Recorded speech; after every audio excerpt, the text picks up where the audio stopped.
नमस्कार दोस्तों, स्वागत है आपका हमारे यूट्यूब चैनल न्यू आईडी पर। आज हम आपके लिए क्या है कुछ खास, तो चलिए वीडियो को शुरू करते हैं। बिहार में छपरा के मानंद मंझी इलाके में पुलिस ने अवैध शराब नेटवर्क पर रेड की। मुठभेड़ में एक तस्कर घायल हुआ और कई लोग गिरफ्तार हुए। पुलिस का कहना है कि यह एक टारगेट ऑपरेशन था जिसमें नदी मार्ग से आने वाली बड़ी सप्लाई रोकी जा सकती है। स्थानीय आबकारी विभाग सबूत संभाल रहा है और जाँच जारी है। मुंबई में अडानी ग्रुप ने एयरपोर्ट विस्तार के लिए $15 बिलियन का प्लान घोषित किया है, जिसमें नवी मुंबई एयरपोर्ट पर बड़े अपग्रेड शामिल है। कंपनी का लक्ष्य है कि 2030 तक यात्री क्षमता बढ़ाई जाए। इससे कंस्ट्रक्शन, नौकरियां और क्षेत्रीय कनेक्टिविटी पर सीधा प्रभाव पड़ेगा। भारत में रुपया 90 स्तर के पास नीचे पहुंच गया है, जिससे आयात लागत बढ़ेगी और बाजार में अस्थिरता देखने को मिल रही है। कंपनियां और यात्री को विदेशी मुद्रा प्रभाव पर ध्यान देना होगा। आरबीआई के हस्तक्षेप और कॉर्पोरेट हेजिंग पर नजर बनी हुई है। मुंबई में नवी मुंबई एयरपोर्ट के अंतिम ट्रायल चल रहे हैं और आधिकारिक ORAT एक्सरसाइज पूरी कर रहे हैं। अंतिम चरण के कनेक्टिविटी, पार्किंग और ट्रांसपोर्ट योजनाएं फाइनल हो रही हैं ताकि 25 दिसंबर को उद्घाटन के दिन संचालन शुरू रहे। एयरलाइंस और ग्राउंड सर्विस भी अपने शेड्यूल एक्ट कर रही है।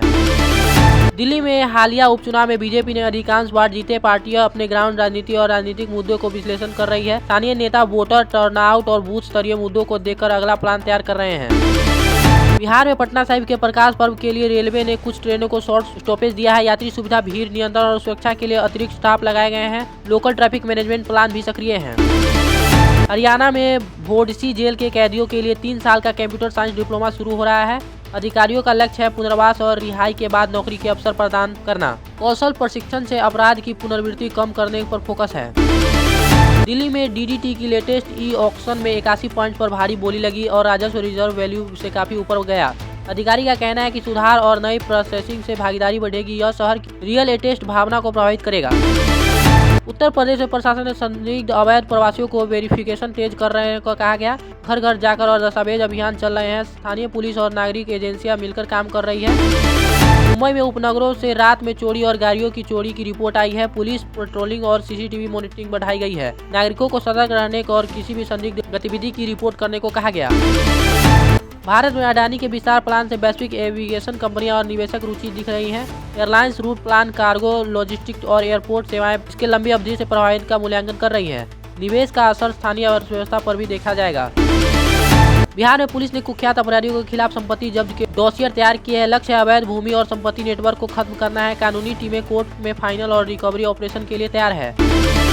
हरियाणा में पुलिस ने समन्वित छापेमारी की, जिससे कई संदिग्ध गिरफ्तार हुए। जांच और फोरेंसिक परीक्षण अब जारी है। अधिकारी सार्वजनिक सुरक्षा और इंटेलिजेंस शेयरिंग पर काम कर रहे हैं। दिल्ली में नर्सरी एडमिशन की विंडो खुली रही है। अभिभावकों को दस्तावेज तैयार करने का और पोर्टल निर्देश का पालन करने की सलाह दी गई है। स्कूल एडमिशन शेड्यूल और हेल्पलाइन अपडेट कर रहे हैं।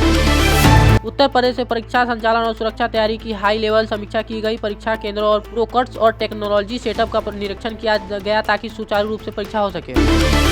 बिहार में औरंगाबाद क्षेत्र में एक SSI को उनके क्वार्टर में अवैध शराब मिलने पर गिरफ्तार किया गया। विभागीय जांच और आपराधिक जांच दोनों चल रही है। अधिकारी सबूत की पुष्टि कर रहे हैं। उत्तर प्रदेश में प्रॉपर्टी फ्रॉड और चीटिंग की रिपोर्टिंग बढ़ रही है। सोशल यूनिट्स फ्रॉड करने वाले को ट्रेस कर रहे हैं। नागरिकों ने कहा जा सकता है कि संदिग्ध लेनदेन की तुरंत रिपोर्ट करें। भारत में लोकसभा ने तंबाकू टैक्स बिल पास किया है और बाजार कीमतों को खपत पर सीधा असर डाल सकता है। राज्य स्तर पर इसके लागू होने और कीमत में बदलाव के व्यवसाय को उपभोक्ता नोट कर रहे हैं। क्षेत्र में आए चक्रवात के बाद भारत ने श्रीलंका को राहत और बचाव सहायता दी है। मानवीय मदद से मेडिकल टीमें और समन्वय के माध्यम से तुरंत राहत प्रदान की गई। क्षेत्रीय सहयोग मजबूत दिख रहे हैं। क्षेत्र में कूटनीतिक कदम और मीडिया कवरेज के कारण द्विपक्षीय संबंध पर नजर बनी हुई है। अधिकारी तनाव कम करने और संवाद बनाए रखने पर काम कर रहे हैं। तो दोस्तों, ये थी आज की बड़ी और मुख्य खबरें। अगर आपको ये वीडियो पसंद आए तो वीडियो को लाइक और चैनल को सब्सक्राइब करें। मिलते हैं नेक्स्ट वीडियो में। धन्यवाद।